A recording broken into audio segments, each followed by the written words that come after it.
នៅពេលដែលពុកម៉ែបងប្អូនទាំងអស់គ្នាកំពុងតែទស្សនាវីដេអូនេះពុកម៉ែបងប្អូនទាំងអស់គ្នាខ្ញុំកំពុងតែស្ថិតនៅកណ្ដាលព្រៃជ្រៅមួយពុកម៉ែបងប្អូនមែនតើទៅប្រទេសកម្ពុជាយើងគឺជាប្រទេសមួយដែលសម្បូរទៅដោយរុក្ខជាតិណាស់និយាយទៅត្រង់ពុកម៉ែបងប្អូនហើយពុកម៉ែបងប្អូនទាំងអស់គ្នាខ្ញុំជឿជាក់ថាធ្លាប់បានសិក្សារៀនសូត្រក៏ដូចជាយើងបានដឹងពីទីតាំងភូមិសាស្ត្ររបស់ប្រទេសកម្ពុជាយើងថាជាប្រទេសមួយដែលស្ថិតនៅទីតាំងដែលមានអំណោយផលមែនទែនសម្រាប់ការដាំដុះសម្រាប់ការលូតលាស់នៃរុក្ខជាតិពុកម៉ែបងប្អូនពុកម៉ែបងប្អូនក៏ដឹងដែរថាពីបរមបុរាណចាស់ព្រឹទ្ធាចារ្យយើងបុព្វបុរសយើងគាត់តែងតែមានបទពិសោធន៍ច្រើនជាពិសេសគឺចាស់បុរាណយើងដែលគាត់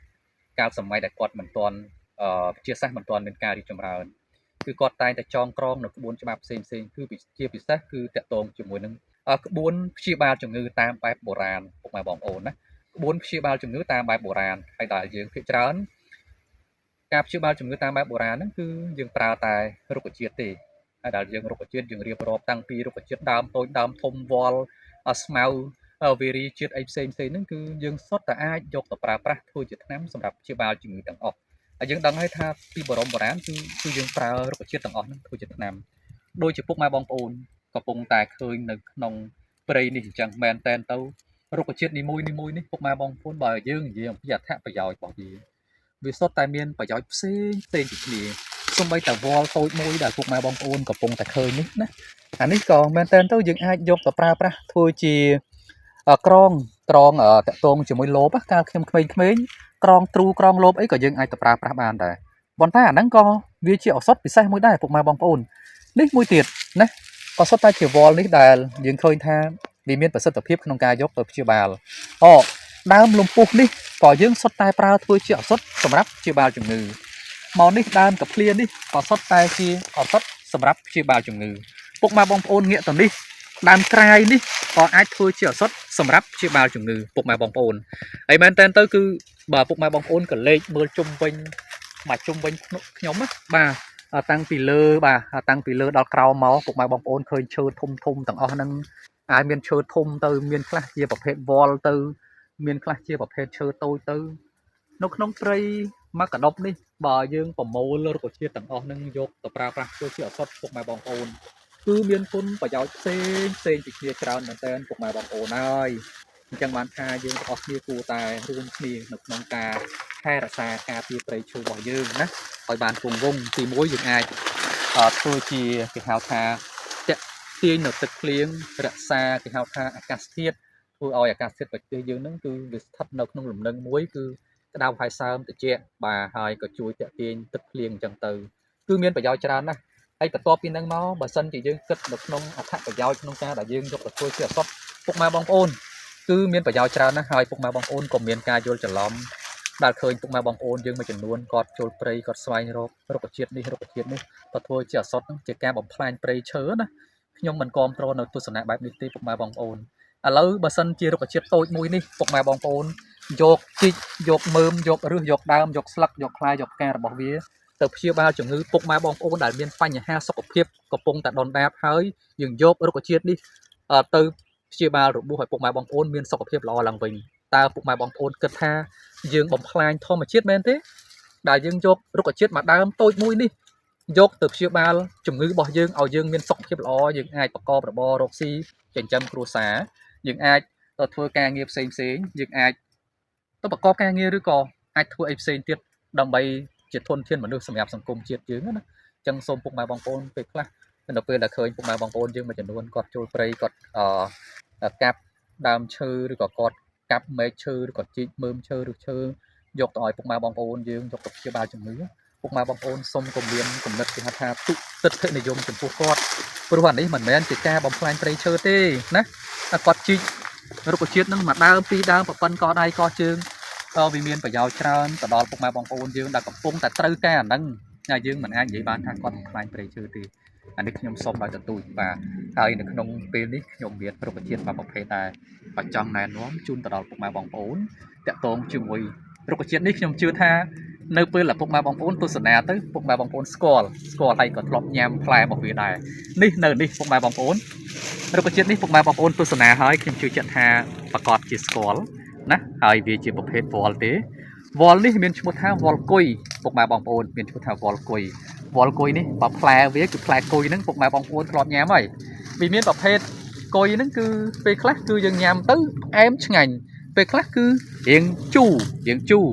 ណាអញ្ចឹងវាមានប្រភេទរបស់វានៃផ្លែគុយហ្នឹងនៃដើមគុយហ្នឹងប៉ុន្តែខ្ញុំមិនធ្វើការបែងចែកគុយតូចគុយធំគុយព្រៃគុយស្រុកអីទេខ្ញុំគ្រាន់តែចង់បង្ហាញនេះគឺជាវល់គុយដែលជារុក្ខជាតិវល់មួយប្រភេទក៏វាមានប្រយោជន៍ពិសេសដែរពុកម៉ែបងប្អូនហើយអញ្ចឹងទេបានខ្ញុំថានៅកណ្ដុបមកជុំវិញខ្លួនខ្ញុំនេះវាសុទ្ធតែជាថ្នាំទាំងអស់ចំពោះវល់គុយនេះពុកម៉ែបងប្អូនណាអានេះពុកម៉ែបងប្អូនណាខ្ញុំបង្ហាញមួយទៅចុះពុកម៉ែបងប្អូនមើលណានេះមានប្រយោជន៍ធំណាស់បើសិនជាពុកម៉ែបងប្អូនមានដើមគុយមួយដើមនៅក្បែរផ្ទះនៅពេលដែលពុកម៉ែបងប្អូនឈឺធ្មេញណា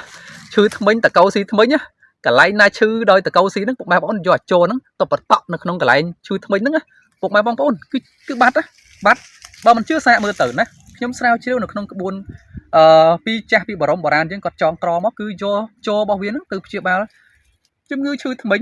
ដែលកើតឡើងដោយសារតកៅស៊ីធ្មេញណាតកៅស៊ីធ្មេញខ្ញុំមិននិយាយឈឺធ្មេញរឿងអីផ្សេងណាអញ្ចឹងតកៅស៊ីធ្មេញរកស៊ីធ្មេញពុកម៉ែបងប្អូនយកចូលរបស់វាបតក់ក្នុងកន្លែងដែលមានតកៅស៊ីធ្មេញគឺធ្វើយើងជាទី2ពុកម៉ែបងប្អូនដែលមានជំងឺបោសអីក៏ដោយពុកម៉ែបងប្អូនទៅចូលវាហ្នឹងទៅបតក់ទៅលើអាបោសហ្នឹងទៅធ្វើអាបោសហ្នឹងបានន័យថាវាឆាប់បែកហើយវាចាប់ផ្សះមុខរបួសឡើងវិញនៅពេលរបួសហ្នឹងបែកពុកម៉ែបងប្អូនទៅចូលបតក់អញ្ចឹងទៅណាអានេះចូលហ្នឹងមានប្រយោជន៍ចំពោះវល់គុយនេះពុកម៉ែបងប្អូនបន្ថែមពីលើនឹងទៀតពុកម៉ែបងប្អូនកលេចមកនេះវិញវាមានប្រយោជន៍ទៀតឃើញទេមានប្រយោជន៍ទៀតពុកម៉ែបងប្អូនយើងអត់ដឹងចេះតែកាប់ឆ្កាចោលនេះ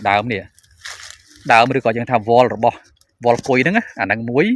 យើងយកឫសរបស់វាមួយទៀតពីរមុខនេះផ្សំបញ្ចូលគ្នាពុកម៉ែបងប្អូនហើយយើងយកទៅដាំទឹកផឹកណាអញ្ចឹងយើងយកកាប់វល់របស់វល់គុយនេះយកទៅលាងទឹកឲ្យស្អាតពុកម៉ែបងប្អូនកច្រាមហើយហាលឲ្យស្ងួតពុកម៉ែបងប្អូនជីកឫសរបស់វល់គុយនេះមួយទៀតពុកម៉ែបងប្អូនយកទៅលាងទឹកឲ្យស្អាតពុកម៉ែបងប្អូនកច្រាមហើយយកទៅហាលឲ្យស្ងួតការហាលពុកម៉ែបងប្អូនខ្ញុំលើកទឹកចិត្តឲ្យពុកម៉ែបងប្អូនហាលឲ្យស្ងួតទៅដើម្បីយើងយកទៅដាំទឹកផឹកកុំឲ្យវាមានគេហៅថាផឹកទៅវានៅមានលក្ខណៈយើងនៅកពុលណានៅកពុលអញ្ចឹងហាលឲ្យស្ងួតទៅពុកម៉ែបងប្អូនប្រើណាទាំងឫសទាំងដើមវាហ្នឹងបញ្ចូលគ្នាយើងប្រើពី15ទៅ30ក្រាមណា15ទៅ30ក្រាមតាមទឹកផឹកពុកម៉ែបងប្អូនយើងអាចយកទៅព្យាបាលទី1ពុកម៉ែបងប្អូនតាក់ទងជាមួយនឹងជំងឺថ្លើមពុកម៉ែបងប្អូនណាឫសរបស់វាមិញណាឫសជាមួយដើមហ្នឹងទី1គឺព្យាបាលជំងឺថ្លើមហើយទី2ពុកម៉ែបងប្អូនស្ត្រីយើងដែលគាត់ទើបឆ្លងទន្លេហើយជំនួយកម្លាំងស្ត្រីឲ្យគាត់ទើបឆ្លងទន្លេហើយទី3គឺតាក់ទងជាមួយជំងឺកាពះនេះក៏ត្រូវដែរជាមួយនឹងឫសរបស់វល់គុយបើរកឫសបានទេយកតែវល់គុយហ្នឹងក៏បានដែរពុកម៉ែបងប្អូនណាកាពះហើយក៏ជួយផ្សះរបួសពុកម៉ែបងប្អូនណាអញ្ចឹងទេពុកម៉ែបងប្អូនយើងដែលខ្ញុំបង្ហាញត្រួសមិញទី1ជំងឺថ្លើមហើយទី2តាក់ទងជាមួយនឹងពុកម៉ែបងប្អូនយើងដែលមានបញ្ហាកាពះហើយក៏ជួយជំនួយកម្លាំងដល់ពុកម៉ែបងប្អូនយើងដែលគាត់ខ្សោយណាគាត់ឆ្លងទន្លេហើយគាត់ខ្សោយពុកម៉ែបងប្អូនយើងអាចយកទៅប្រើប្រាស់បានអញ្ចឹងទេពុកម៉ែបងប្អូនយើងបានដឹងអំពីអត្ថប្រយោជន៍របស់រុក្ខជាតិខ្មែរយើងនៅប្រភេទដែលមានឈ្មោះថាវល់គុយហើយពុកម៉ែបងប្អូនណាអញ្ចឹងមែនតើទៅខ្ញុំលើកទឹកចិត្តពុកម៉ែបងប្អូនណាបើសិនជាឃើញមានវល់គុយដោះនៅណាឬក៏បងប្អូនអាចទិញកូនគុយដែលគេលក់នៅលើទីផ្សារយកទៅដាំក្បែររបងផ្ទះដីទន្លេណាមួយពុកម៉ែបងប្អូនមានប្រយោជន៍ណាយើងអាចញ៉ាំផ្លែវាបានទី1ទី2បើពុកម៉ែបងប្អូនបានដឹងប្រយោជន៍មិញទៀតណាដូចតែខ្ញុំបានបង្ហាញណាពុកម៉ែបងប្អូនយកទៅប្រើប្រាស់តាមការគួរទៅបើសិនជាមានបញ្ហាបើឈឺធ្មេញអញ្ចឹងតើណាមិនទាន់មានដើមគុយមួយដើមនៅក្បែរផ្ទះបេះស្លឹកវាយកចូលបតក់ទៅកើតបោសតើណាមិនទាន់ទេបេះចូលស្លឹកគុយនេះចេញចូលបតក់ទៅលើបោសហ្នឹងទៅណាហើយបើពុកម៉ែបងប្អូនយើងស្ត្រីគាត់ឆ្លងទន្លេហើយគាត់ខ្សោយកម្លាំងគាត់អីអញ្ចឹងយើងយកដើមយកឫសវាទៅដាំទឹកផឹកទៅពីមុខហ្នឹងគឺប្រើ15-30ក្រាមទៅថ្លើមក៏អាចត្រូវជំងឺកាពះក៏ត្រូវហើយផ្សះរបួសក៏ត្រូវហើយមួយទៀតខ្ញុំសូមបន្ថែមពុកម៉ែបងប្អូនដែលពេលខ្លះនៅពេលល្មេឃចិត្តភ្លៀងណាយើងច្រើនតែឡើងកទួលនៅលើស្បែកគេហៅថាបទាលតាអាក៏ត្រូវដែរជាមួយនឹងដើមហើយនឹងជាមួយឫសរបស់ដើមវល់គុយនេះឃើញទេពុកម៉ែបងប្អូនថាតារុក្ខជាតិខ្មែរយើងវាមានប្រយោជន៍ខ្ ខ្លាំងបែបហ្នឹងពុកម៉ែបងប្អូនវាមានប្រយោជន៍ច្រើនបែបហ្នឹងពុកម៉ែបងប្អូនណាអញ្ចឹងទេសូមពុកម៉ែបងប្អូនយើងទាំងអស់គ្នាចូលរួមថែរក្សាណាព្រោះថារុក្ខជាតិខ្មែរយើងវាមានប្រយោជន៍ច្រើនណាស់វាមានប្រយោជន៍ទៅតាមប្រភេទផ្សេងគ្នាអញ្ចឹងទៅណាអរគុណមែនទែនសម្រាប់ពុកម៉ែបងប្អូនដែលចំណាយពេលវេលាហើយតាមដានទស្សនាវីដេអូនេះទោះបីជាពេលខ្លះខ្ញុំនិយាយច្រើនតិចមែនប៉ុន្តែក្នុងគោលបំណងមួយ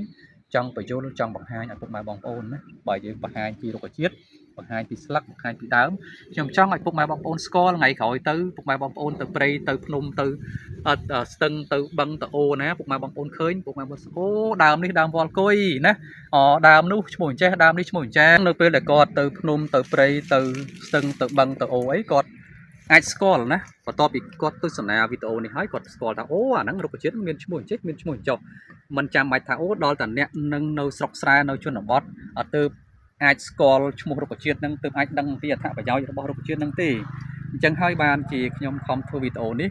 ហើយជាពិសេសនៅពេលថតម្ដងខ្ញុំព្យាយាមឲ្យបងប្រុសខ្ញុំគាត់ចាប់ណាចាប់ជាមួយស្លឹកបើសិនជាមានផ្លែយើងព្យាយាមចាប់ផ្លែបើសិនជាមានផ្កាយើងព្យាយាមចាប់ឲ្យចំកន្លែងផ្កាហ្នឹងឲ្យពុកម៉ែបងប្អូនមានភាពងាយស្រួលនៅក្នុងការស្គាល់ហើយអញ្ចឹងទេក៏មានប្រយោជន៍មួយទៀតសម្រាប់អ្នកដែលគាត់សិក្សាស្រាវជ្រាវចង់ដឹងអំពីឈ្មោះរបស់រុក្ខជាតិខ្មែរយើងចង់ដឹងអំពីអត្ថប្រយោជន៍របស់រុក្ខជាតិខ្មែរយើងឧទាហរណ៍ថានៅក្នុង Channel YouTube ខ្ញុំអញ្ចឹងពុកម៉ែបងប្អូនគ្រាន់តែវាយពាក្យថាអត្ថប្រយោជន៍របស់វល់គុយទៅមកហើយណាអញ្ចឹងច្រើនណាតែមានគេផ្សេងក៏បង្ហាញខ្ញុំក៏បង្ហាញប៉ុន្តែពុកម៉ែបងប្អូនទៅមើល Channel ណាដែលបង្ហាញទៅមានភាពជាក់លាក់ពុកម៉ែបងប្អូនទស្សនាទៅពុកម៉ែបងប្អូនថាអូងាយស្រួលក្នុងការស្គាល់ក្នុងការអីចឹងពុកម៉ែបងប្អូនមើលទៅណាអញ្ចឹងវាមានប្រយោជន៍អញ្ចឹងដែរអរគុណមែនតើពុកម៉ែបងប្អូនជាថ្មីម្ដងទៀតហើយក៏សូមជម្រាបលាប៉ុណ្ណឹងសិនហើយយើងនឹងព្យាយាមបង្កើតឬក៏ផលិតជាវីដេអូថ្មីដើម្បីចែកជូនទៅដល់ពុកម៉ែបងប្អូនទស្សនាបន្ថែមទៀតបាទសូមអរគុណសូមជម្រាបលា